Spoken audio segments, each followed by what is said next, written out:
How to find hands free on Instagram.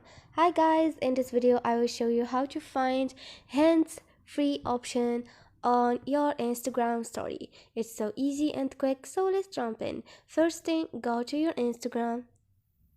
Now click on your story.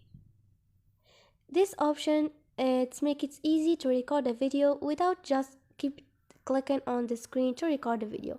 So the normal way is to keep clicking to record a video, but in this way you can click on hands free by click on this one here, and you're gonna find option which is hands free. Click on it and just click one time and you can record a video.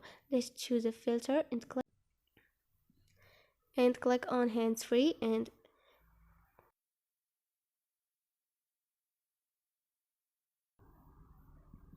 this is it.